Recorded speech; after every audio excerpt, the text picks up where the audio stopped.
Live, Laugh, Larceny discusses true petty crimes that may be disturbing to some. Or could be easy listening to all you psychopaths out there. All stories are based on actual events, but details may vary. Listener discretion is not advised.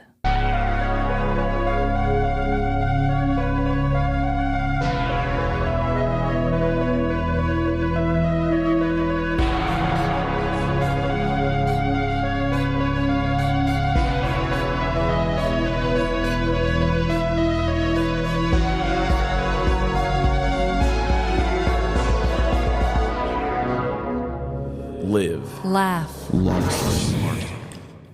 Welcome to Live, Laugh, Larceny, as mysterious as a rated R movie to a 5-year-old. This is Trevin. And I'm Amanda. That sounds like a horrible idea. So, Trevin, What is your dreadful dilemma this week? In the spirit of Halloween, Love it. I need to share a TV show that I've come across. Oh, please do. This show is the scariest show I've ever seen in my entire life. What? I watched it last night and I felt like my heart was going to jump out of my chest the entire time I was watching it. I just felt like I was going to explode from just anxiety of watching this show. Oh my God, what was it? I'm going to show you a clip of it. Can I handle the truth? It's just going to be the intro music. Oh my God, okay. And then we'll discuss it. Okay. Are you ready to play the game? Welcome to Naked Attraction, the dating show that likes to let it all hang out. Do we see To dicks? start where a good date ends. Naked. You Want to do? see a little bit more? Oh my God! I did not know you saw flopping dicks. I thought this was going to be a torture show. Was it for you? So this was a torture show for me. I had briefly heard about it while I was on vacation, and apparently it's been a show in the UK for a while. A lot of Americans are freaking out about it, and I was like, this just sounds so fake. It doesn't sound like a real thing. I thought it was fake. It's absolute madness. So this show is called Naked Attraction. Whew. If nobody's ever heard about it, it's what they call dating in reverse. So it's a dating show. It's one of those ones, it takes place on a stage, although I'm sure there's no actual audience. One person goes up, and they have a bunch of colored cubes in front of them. I think there's 5 or 6. And they start deciding who they're going to vote off based on their naked body. Do they start at the toes and work their way up? So, Or do they start with the genitalia? the genitalia. You are out of your mind. They do? They do. This is something. It's crazy. I watched it all night last night. I have to watch this with Jordan immediately. I was gonna say when if- the kids go to sleep, of course. If you wanted to, Emily and I would watch one episode with you before you leave. Because it seems like one of those things where it's nice to have somebody around for. I am freaking the fuck out. So the first round, they lift the box up and you see just feet to waist. Not only that, they go one by one and look at them and they're just like, oh, do you see something that you like? And the guy be like, a little too hairy for me. And she's like, oh, okay, on to the next. And then they go over to the next one. And then at the very end, they say, okay, which one do you want to vote off? He votes one off. And then you get to see them all the way. And they decide like, oh man, she was really attractive. She just had a bush. Yeah, I kind of judged the book there. And then the next round, it goes from waist up to collarbones. So then you're seeing belly and pubes. And then they do the same thing. They go back through one by one. Do you see something that you like? Oh, and there's also little pieces where it stops and it gives you information about if a guy says that he likes a girl who's not shaved or something, then it shares a fun little fact and tells you about how much of the UK is shaved and how much isn't or something like that. My mind is blown. You are seeing this firsthand. I literally did not think it was like this at all. I'm not a prude. In my mind, what's allowed on, what was that, Netflix? Max. Oh, is it Max? Okay. Still. And this is a UK show, so do you think America could make an American version? I don't know. I don't think our society could handle it. No, I don't even know how I'm handling it. I'm not offended by it, but I'm just thinking about the people who would be. Yeah. Because when a woman has to be, or sorry, it goes all different ways. That's what I was going to ask. Is it just one person looking? So this is how it goes. They do the tummy and the boobs area. He votes one off again based on just that. They do the whole reveal again. Then the next time they show the face, they vote one off after that. And then they do a thing where you can hear their voice and they answer one question. So then you can see if you're attracted to their voice / personality. Oh, yeah, because that's what comes after the genitalia. They said it's dating in reverse. Personality would be what you would lead with, right? The fuck? So then after the person has them down to 2, the person who's been voting people off has to come out naked. I would hope so.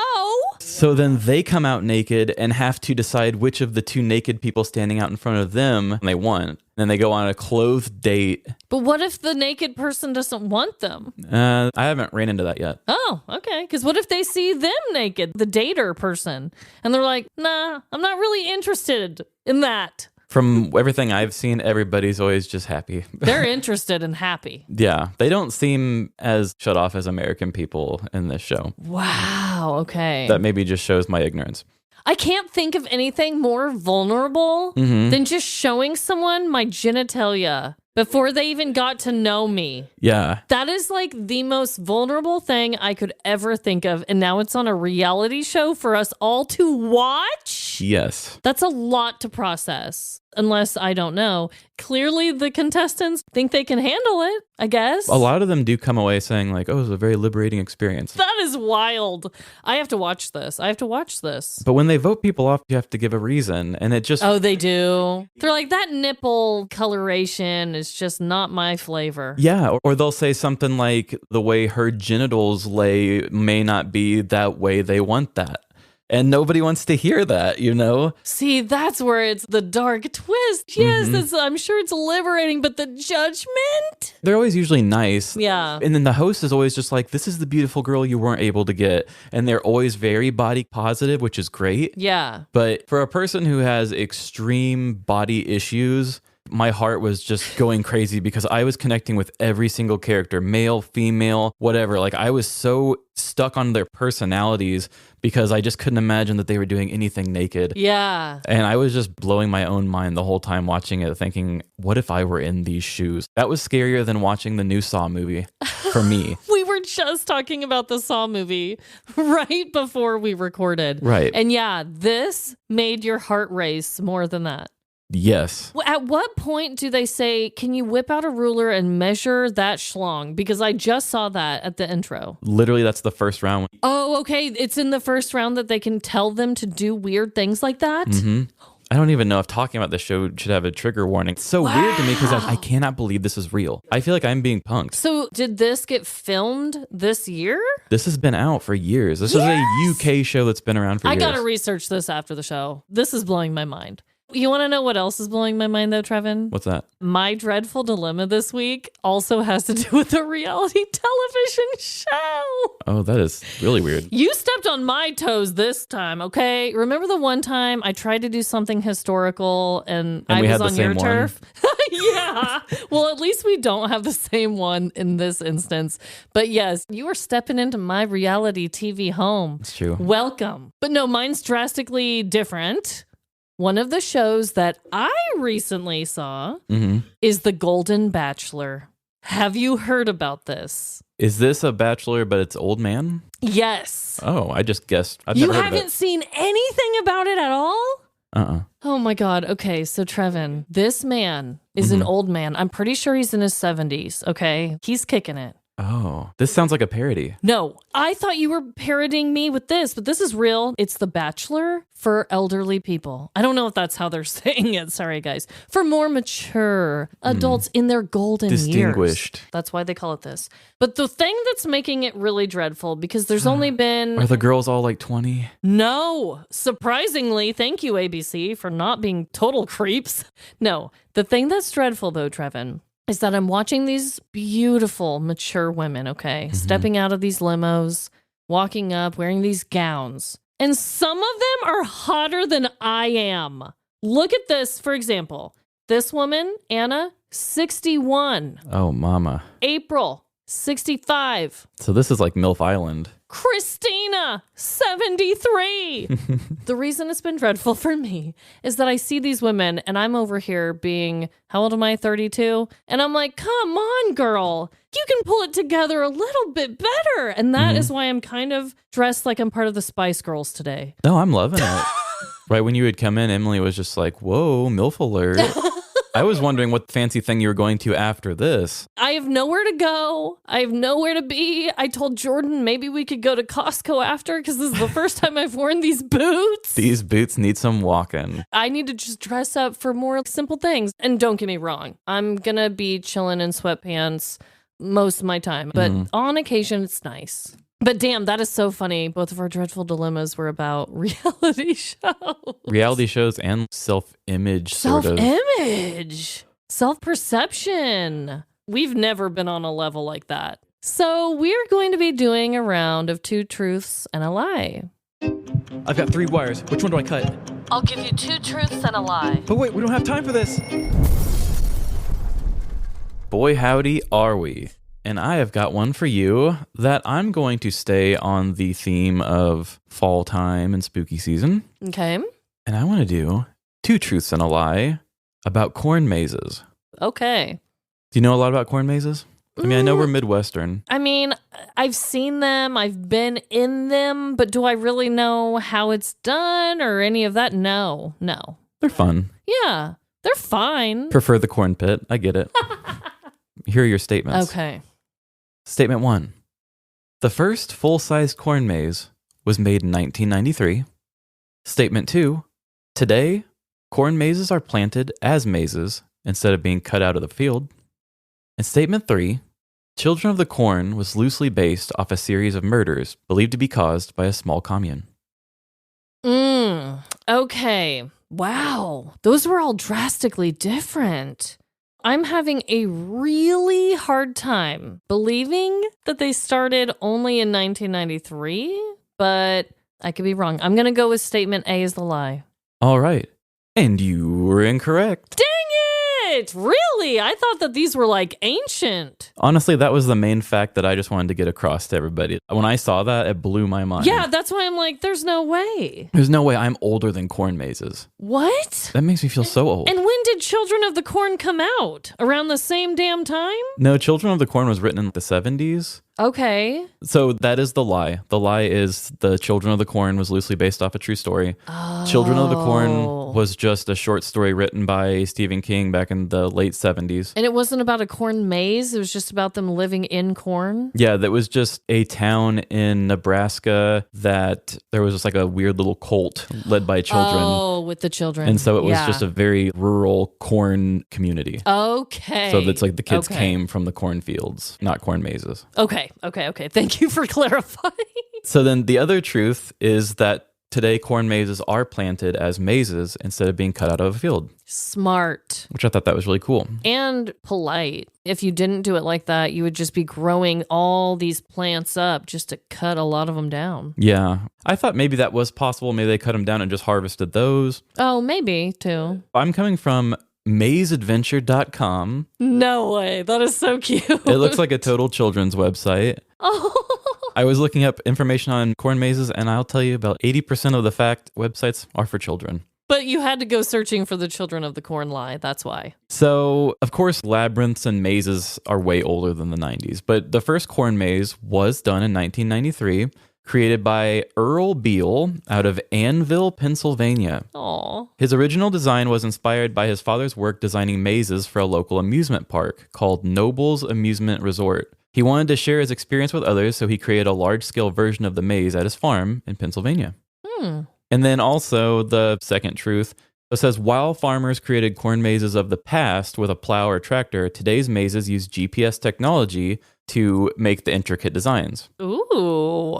Attractions like Kersey Valley Maze Adventure used GPS-enabled tractors to cut the paths out of grown corn, but today, the maze is planted by GPS. Corn is planted in rows, and when the planter reaches a selected pathway, it stops planting seeds. This technology has transformed the maze industry, and the benefits are it's more eco-friendly for operation, more time for staff to learn the maze routes, more elaborate challenges, and no need for a tractor to plow paths for corn. Oh my God, I love that. The technology is out of this world. Yeah.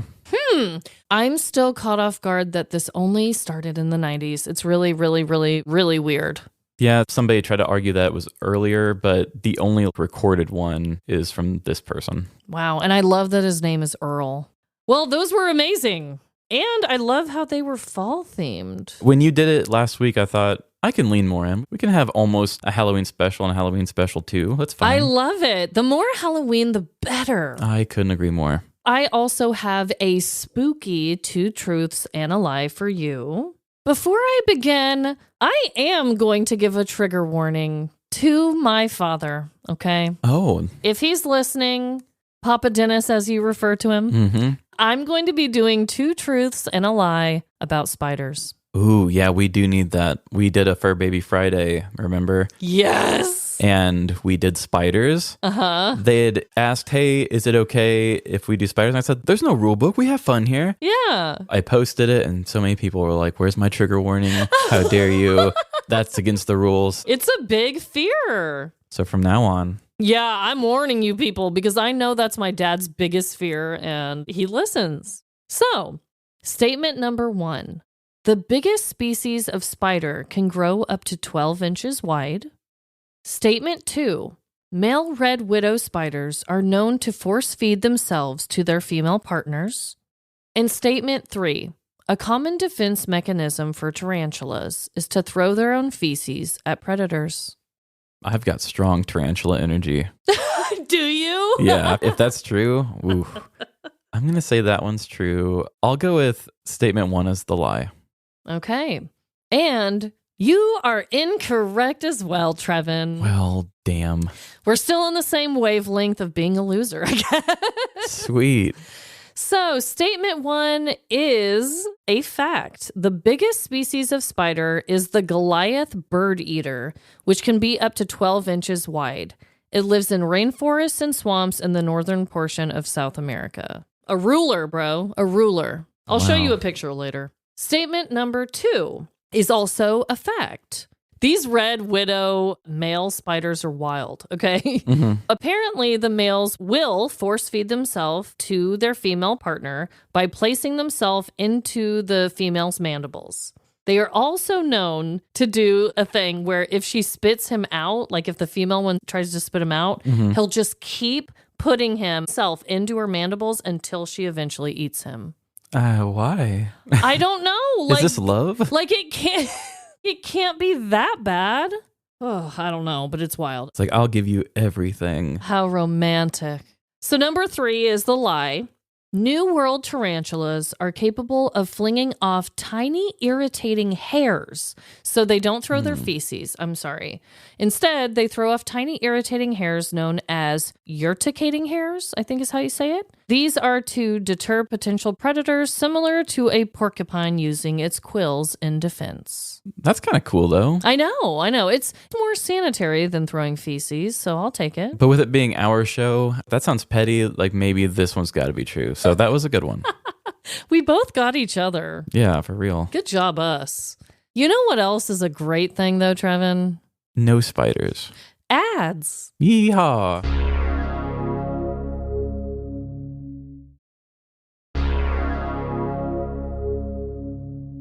And we are back. And that is my week to go first. Yay. I love it when you go first. I'm sorry. You know, sometimes I like going first too. Do you? So I am continuing my trilogy of terror with my second spooky story of this year. I can't wait. Now, this one was the one I was almost going to do for Halloween last year, but I didn't because I thought I didn't have a good enough vision for it first. Okay. And I think part of me is also kind of scared of the challenge. So I'm going to give a little trigger warning from my own story. Oh my God. My story will do with dead things. Okay. And some of the things that happens could maybe offend some people, but it's not my choice of how it worked. Oh my God. I am so scared and so intrigued. Also, another warning, I will be changing some names in this story to not have anything connected to the fake part of this to one of the victims. Oh. Just because It has to do with the memory of a person. Okay. Wow, Trevin, this is saucy. This is another reason why I waited a year on doing it.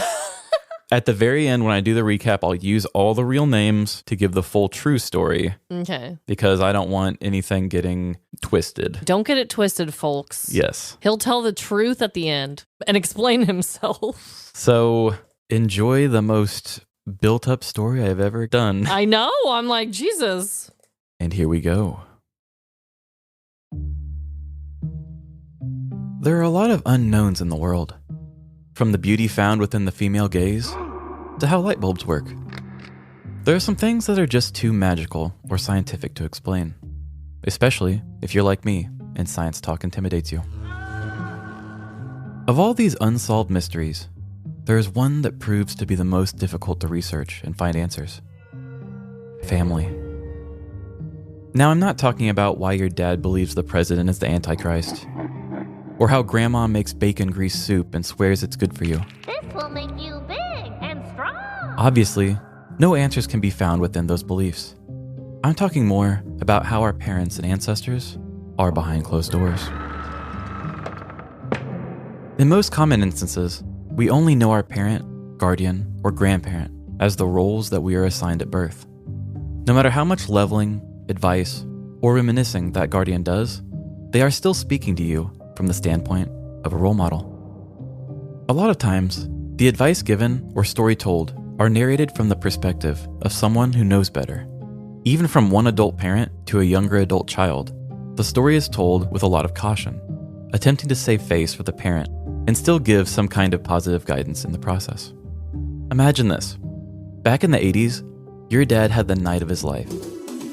He walked into a shady club he'd never been in, wearing his best pair of parachute pants. This must be the place. And any drink or drug offered his way, he took without question. He made out with women that weren't your mother.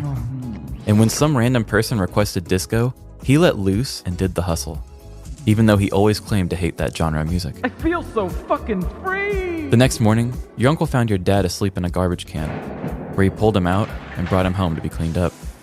You shit your pants. Now this would be a totally fine story. We've all had nights like this. And when the story is retold to you, the child, the way in which the story is told is different. When I was younger, I went to a bar that I had never heard of. Don't ever go to some place that you don't know or trust. I drank more than I should have, until your uncle helped pull me out of a dark place. What are you doing in the trash? Sure, I had fun, but I could have died. Don't ever do the things I did. I had a blast. But don't do it. You see, the relationship between a guardian and a dependent is very complicated.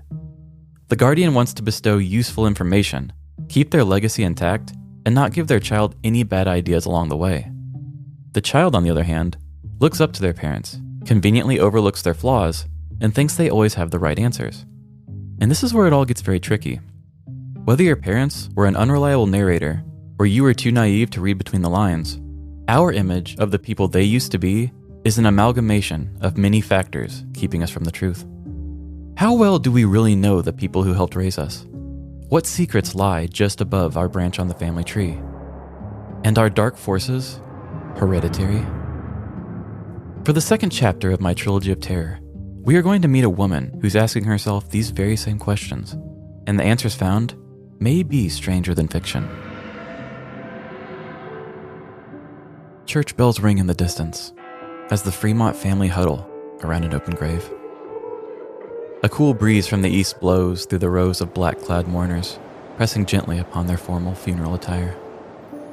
"The Lord is my shepherd," the priest begins to speak, standing at the head of a closed casket. As the holy man went on with the traditional Psalm 23 verse, Harriet scanned the crowd. Uncle Roger was holding his children tight. One nut Tony blew his nose directly into his suit's breast pocket, and Harriet's dad stood stoic and unfazed. Men don't cry. Harriet couldn't imagine what this must have been like for her dad. To Harriet, she was laying her grandfather to rest, but this was her dad's dad. Still though, he kept his composure and showed no weakness to the rest of the family. "Your grandfather was a good man," Aunt Dorothy whispered over to Harriet. "Although a little mysterious, he really made the Fremont name something to be proud of carrying." Harriet hugged her aunt as the scene jumped forward in time. That evening, Harriet and her mother sat in the upstairs of her grandfather's home, going through his belongings. Stacks of photo albums and old newspapers towered around the office. "You know, there's something so strange about this," Harriet said to her mother. "I've seen these photos 1,000 times, but they look different to me now, knowing that he's gone." Her mother nodded as she lifted up an old newspaper. "Your grandpa sure loves animals," she spoke up.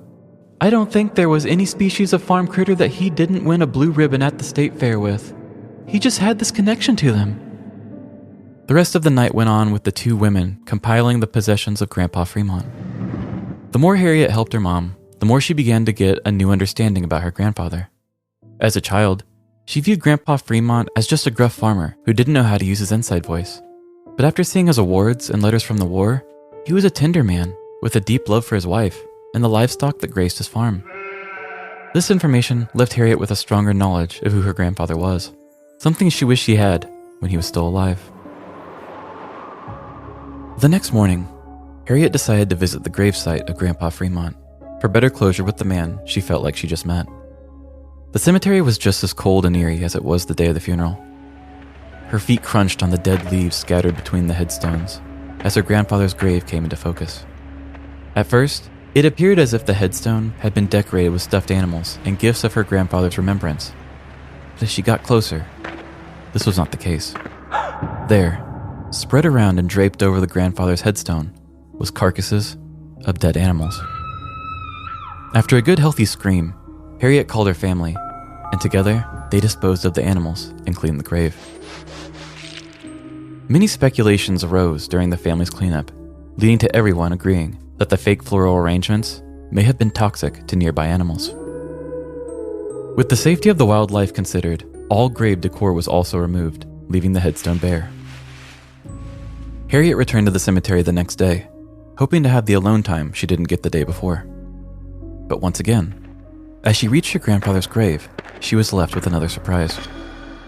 Laying on top of her grandfather's freshly cleaned grave was a dead armadillo, damaged as if it were hit by a car.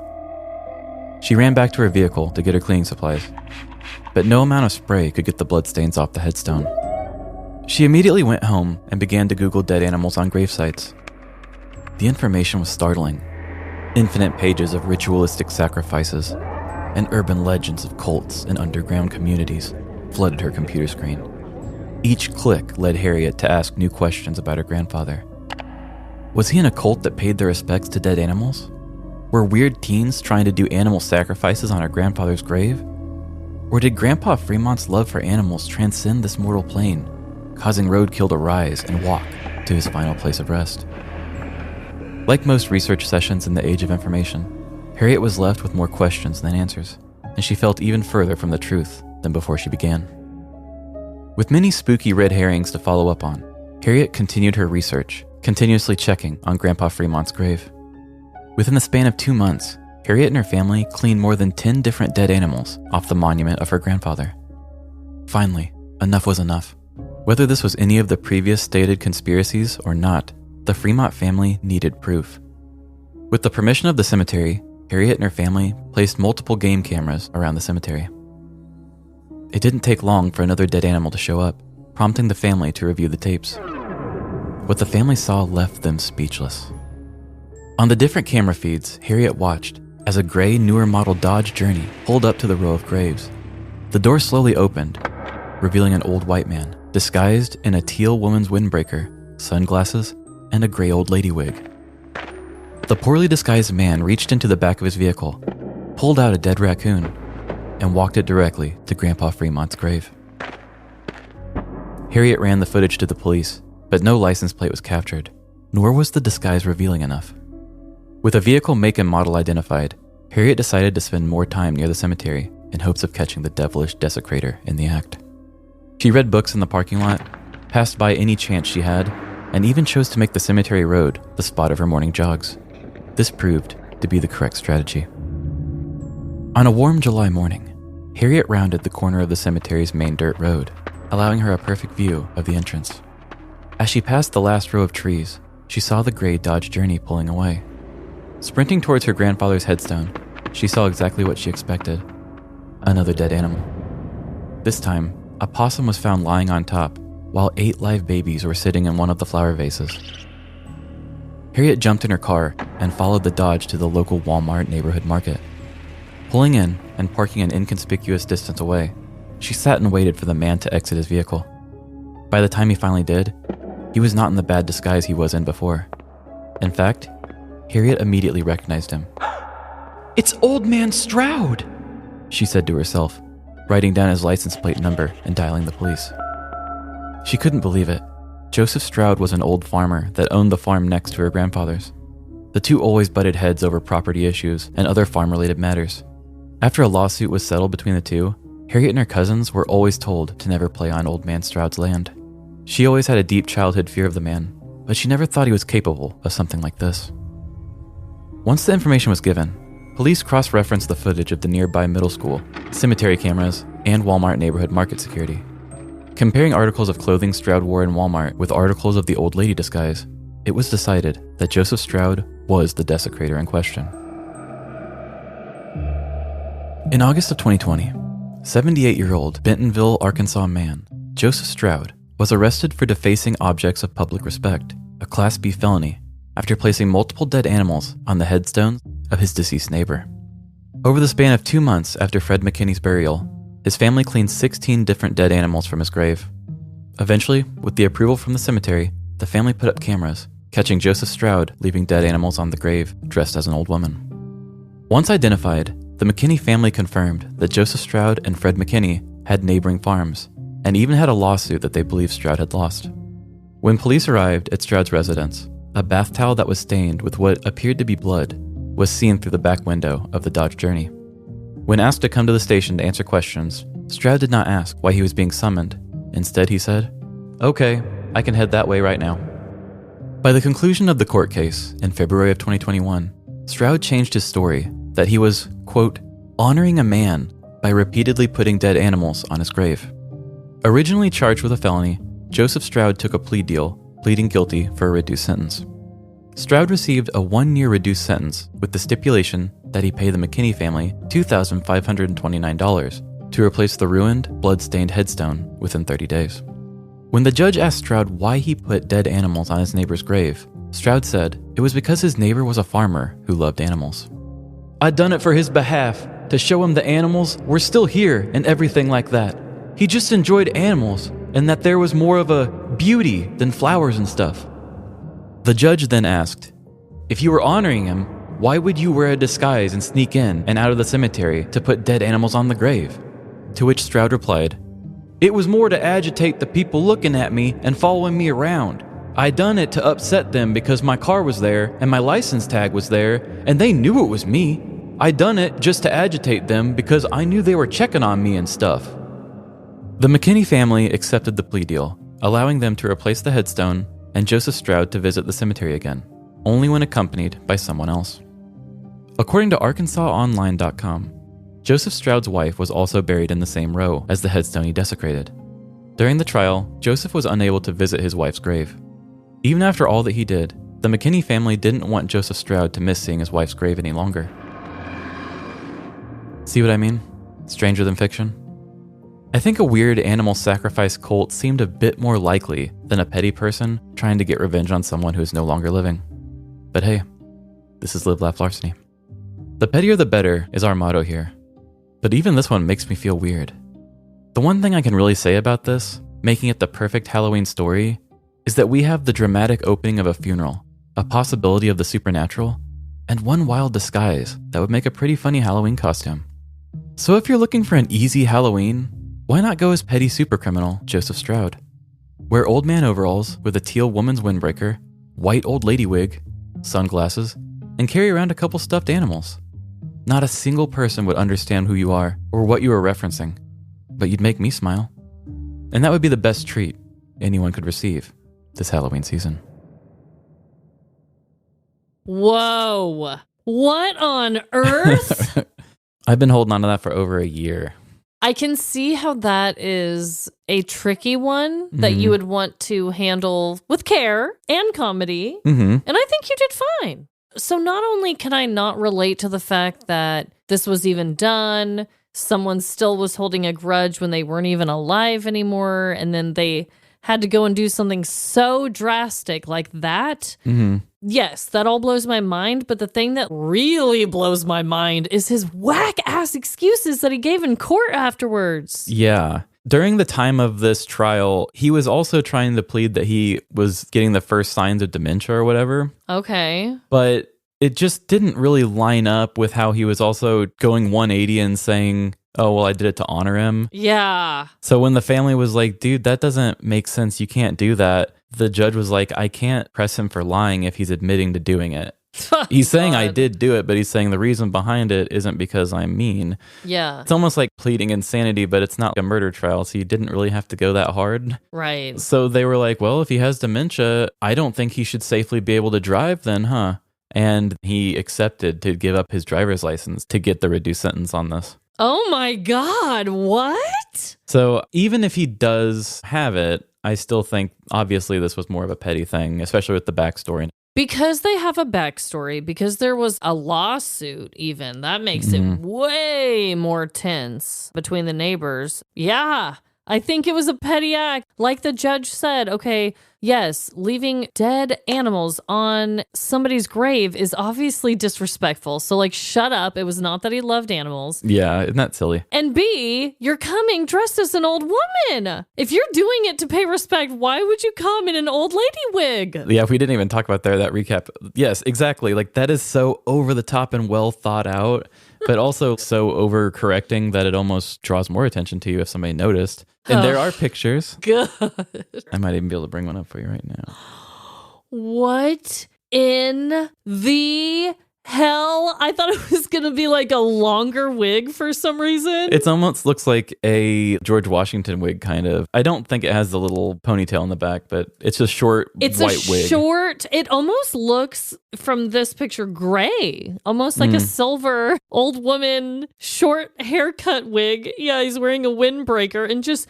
I'm also offended. He's carrying this roadkill barehanded. Yeah, kind of a gross dude. But he is a farmer, an old farmer. This could be anyone's grandpa. Oh, for sure. Anyone who would look at that picture would think, that's my grandpa.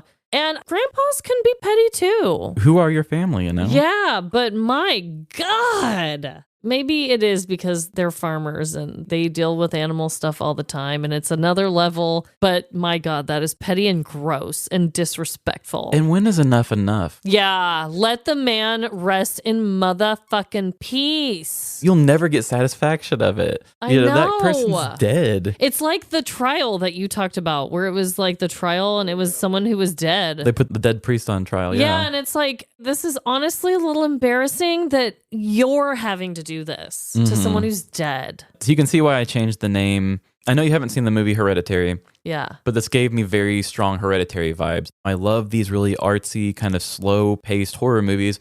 And I thought, wouldn't it be kind of cool if for Halloween I could do my idea of a slow-paced horror movie like this and have that Hereditary feeling of like, what does my family lineage hide sort of thing. Yeah. So I had to kind of have the speculation of, oh, well, are we haunted? Is this a cult thing? For sure. I'm definitely picking up that vibe. That was definitely one that I was like, where the hell is this going? Why? But I guess we'll really never fully know why. The story itself was already good, even without the disguise thing, but the disguise just icing on the cake. Dude, that is so... That's wild. I cannot believe there are humans in the world that are just going on about their lives, wearing wigs, carrying roadkill to someone's grave. It's wild. Go home and watch Jeopardy or something. I don't know.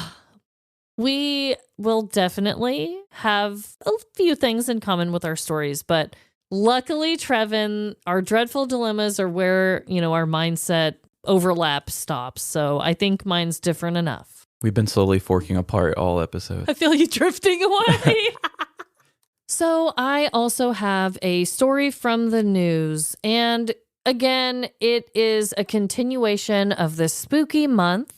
We talked about this. I believe it was just the last episode that we're going to do the 3 in a row. Okay, so we're continuing on with our spooky stories. And that's really all I have to say about that. I will prepare myself for fright. And here we go. Holidays have an eerie way of connecting a community, especially around Halloween time. There are pet costume contests, pumpkin art exhibits, and theatrical haunted houses constructed to entertain and terrify the neighborhood kids. But what if your community's way of celebrating was diminished by a petty criminal? What if the Halloween spirit itself was stolen from your area? The story I'll be sharing today is about a community that went through this very real and specific tragedy that I speak of. So warm up with a sip of your pumpkin-flavored beverage as I tell you all a story that will absolutely chill you to the bone. Shannon McKibben loved Halloween. She loved it so much that she was born on Halloween Day almost 3 decades ago. Naturally, the holiday became her favorite. Each year, Shannon put extra care into her costumes and transformed her regular home into a Hocus Pocus-themed dwelling. But in the year of 2022, she wanted to kick things up a notch. She needed a showstopper, a jaw-dropper, a conversation starter. Holy shit, that's cool. Shannon needed a 12-foot decorative skeleton from Home Depot. Luckily, Shannon's husband wasn't only on board with them purchasing the giant bony structure, but even giddy about it. Yes, please. A few hours and $400 later, the couple had purchased and assembled the looming skeleton in their front yard. It had taken much more effort than Shannon had originally thought it would, drilling, lifting up, then weighing down the exaggerated bones. But looking up at the completed skeleton standing in front of their home with glowing light-up eyes, it made it all worth it. "I'm gonna name you Skelly," Shannon stated as she playfully spanked the skeleton's bony butt. Skelly was a hit at Halloween, blowing the little minds of all the trick-or-treaters who stopped by. But they weren't the only ones impressed with the enormous Halloween prop. Cars would honk as they passed, the mailman chuckled every time he delivered packages, and the neighborhood dogs all tried to claim it with their pee. Shannon didn't have the heart or energy to take Skelly down at the end of spooky season. After all, the skeleton had brought joy to so many people. Plus, just the thought of moving the heavy cinder blocks that weighed Skelly down caused Shannon to break out into a sweat. It was decided then and there that Skelly would remain a permanent fixture in her lawn. But even deeper than that, the skeleton became an unofficial mascot for the community. Shannon dressed Skelly up in new costumes for every major holiday of the year. Come Christmas time, Skelly sported a Santa hat and beard while holding a large candy cane and personalized stocking. On Valentine's Day, Skelly flirted with the audience, wearing a bright red tutu and romantic sash, holding a sign stating the undeniable phrase, "Be mine." And luck surely didn't run out on St. Patrick's Day, with Skelly dressed as a leprechaun and sprouting a ginger beard. Everyone adored Skelly. However, this adoration caused some in the neighborhood to want the 12-foot skeleton all to themselves. The only hoodlums evil enough to actually admit this desire were 2 teen boys living down the block, Marty and Murphy. The boys regularly talked about stealing the beloved skeleton, but it remained a joke until late one drunken night in August. Both Marty and Murphy were 12 beers deep and still chugging when Marty spewed his out. "I'm tired of always talking and never walking, Murphy. Tonight's the night we steal that big-ass skeleton, my man." Marty shouted towards his friend. "Let's make that skeleton our bitch," Murphy said in agreement. They hopped into Marty's hatchback SUV and aggressively drove down the street and onto Shannon's yard. Murphy hopped out of the vehicle, attaching rope to both of Skelly's femurs. Once finished, he opened up the trunk of the hatchback and sat inside. "Go!" Murphy shouted, letting Marty know it was time to drive. The acceleration of the vehicle yanked Skelly forward, causing the skeleton to faceplant into the hard ground. As the two boys continued speeding down the road, Skelly trailed behind them, dragging its cinder-blocked feet the whole way.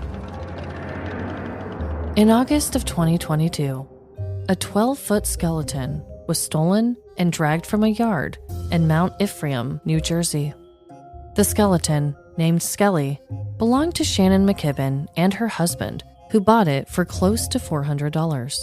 The skeleton was a purchase made to celebrate both Halloween and Shannon's birthday, which fall on the same date. What started as a Halloween prop became a beloved fixture in Shannon's neighborhood and was deemed their unofficial mascot by many. Skelly was decorated for other holidays throughout the year, including 4th of July, Christmas, Valentine's Day, St. Patrick's Day, and Easter. The theft was captured on the McKibben security footage, showing the thieves attaching the rope to the skeleton and driving off with it. The damage included broken lawn chairs, a neighbor's car getting scratched up, and the collective broken hearts of the locals. Police gave credit to the community for finding the perps who committed this heinous crime. The last update given online stated that one unnamed person was charged with 2 counts of criminal mischief and 1 count of theft. This eerie time of year, it is important to immerse yourself in your area's festivities, whether it's shooting off pumpkin cannons or bobbing for apples. I urge you to dive in face first, because no stolen good is more valuable than the Halloween spirit itself. Wow. I really wonder what their actual motives were. There was only one news station, okay, it was a local one that was covering this, so I did want to give them a shout out. Thank you to Fox 29 Philadelphia News. Get it, Fox. But they had a really good video, and then they had a really good article. But I actually didn't say, I meant to put that in there, dang it. Well, in the story you said they were drunk. Yeah, but I meant to put in there that they actually found some of the bones, and they returned a couple of the bones to Shannon. I totally forgot to put that detail in there, but they did credit the community. The community rallied around, and they found the perpetrators. In the security footage, it does look like there are 2 people, obviously, because one of them was tying the stuff around Skelly's femur bone and getting in the trunk and then saying go, and someone was driving, right? So I don't know if they only charged the person that actually tied the rope around the skeleton or if they just hadn't charged the getaway driver at the time. I don't know. There wasn't anything updated afterwards, obviously, but at the time, only one person was charged with that. Interesting. I also wanted to say that I wrote this entire story calling the skeleton Skelly before I even knew, and I didn't even see this in the article. I didn't notice it in the interview with Shannon. Nobody said it or anything, okay? It wasn't written. But in one of the pictures that they showed in the video of the news story of Skelly and all the different costumes, the Christmas one, Skelly has a personalized stocking that says Skelly on it. Oh, that's cute. And the reason I even called it Skelly, I mean, obviously that's a common name to call a skeleton. Correct. But that's what my daughter calls one of our Halloween skeletons. Oh, nice. So I was just like, oh, Skelly. That's what Lila calls it. So I just thought it was really funny. It's not like I'm an intuitive genius. It's Skelly, but I just thought it was funny that it was actually named that. If I had one, I don't even think I'd name it. I would just be like, yeah, it's my crazy little skeleton guy. Right. Yeah, it was named Skelly, so I thought that was cute. Also, it didn't say anyone's name. None of the perpetrators' names were given. Shannon's husband's name wasn't given, so I didn't write him having a name. I just called him Shannon's husband. But she seemed like a really cool gal in her interview, just trying to enjoy Halloween and live it up. Maybe we can tag her. Ooh, that would be epic if we could find her. Yeah, we haven't done that in a while. She was just trying to live it up. Her birthday's on Halloween. They were probably intoxicated. We can assume they just wanted the skeleton to themselves. Maybe they were just being little shits and wanted to destroy property. I don't know. Yeah, that's kind of what I was thinking. Like, I didn't know if it was people who thought I want a big ass skeleton or if it was this skeleton's really known in the community. Like, I kind of just want to ruin this person's day. And the way that they only were able to bring back some of the bones and the fact that it caused a lot of damage, it scratched a neighbor's car, it cinder blocks flinging around, it kind of sounds like they weren't trying to take TLC with this thing to hang it back up. That's a good point, yeah. And also, I don't know if they lived just down the block. I don't know their names or their backstory at all, but I assumed it was someone who had seen it enough to know. Sounds like somebody with chaos in their hearts. Sick animals. Because they weren't going to prop it back up, No right? way. And then everyone would be like, what the fuck is Skelly doing in your yard? Yeah, good chance they probably were just going to wreck it and not even hold on to most of the pieces. That's my guess on what the motivation was. But again, sometimes people just do really dumb shit with not really a thought in the world of why. That's true. We see it every day here. That we do. Oh, actually, she must have an Instagram. I mean, she's probably posting those pictures of Skelly. That's what I was thinking. It showed all those, and I made sure to screenshot them all so I could post them because Skelly is so cute. I mean, they went above and beyond with the decorations, and I just think that's so cool. Yeah, I love the idea. My parents, they had a neighbor that had a 12-foot skeleton, and Lila loved it. And it was only up for one Halloween, and then they kept it up for like months afterwards. And I was like, why don't they just start decorating it for each and every holiday? Right. But instead, they just let it sit there, and then it eventually fell over, and they let it sit there for more and more months. And then now it's not even up this Halloween time. They probably just got ruined, I guess. I don't know. So, connections, Trevin. We both talk about creatures of the dead. Yeah, creatures of the dead, carcasses, I guess. Yeah. I want to say there was something about our build-up or characters too, but now I can't remember. Oh, damn. Yeah, I feel like there was something. So if the listeners hear it, this would be a good one. Reach out to us on social media and tell us what you think the connection is this week. I mean, obviously, we both had skeletons mentioned, just in totally different ways. Yours was a real one. Yeah, and you brought up to me in one of our little quick stops in the middle of the story that we both called back old names. Oh, yeah, that's true. One that Tony and Marty made an appearance on both. Because I don't usually talk about Marty that much, but he needed to be mentioned in this week's. It seemed like a very Marty thing to do. Yeah, I don't think he was going to be in my main Halloween finale, so that's good. Good. Well, what a time. I hope everyone is just getting such in the Halloween spirit. And I know we've done a few spooky stories now just for the month of October, but you bet your ass that next week is going to be the actual Halloween special. And I think it's going to be great. And I may just make a believer out of all of you on the supernatural. Oh my God. Well, hope everyone has a great week. And just remember, no matter the crime, big or small, in the end, we're all doomed. Doomed to watch Naked Attraction again tonight. You know it. Bye. See ya. Thanks for fitting us into your listening schedule, along with The Golden Bachelor and Naked Attraction. And do you have any cute, festive, or fun pictures of you in a corn maze? Share it to us on our social medias, Facebook, TikTok, Instagram, or Threads. Live, Laugh, Larceny. And if you have ever owned a 12-foot skeleton, please send us your petty crime story. I know there's got to be something petty about having one of those. livelaughlarceny@gmail.com. Rate us the opposite of what you'd give Old Man Stroud's disguise. This guy's a chump. Give us 5 stars wherever you rate podcasts, Spotify, Good Pods, or Apple.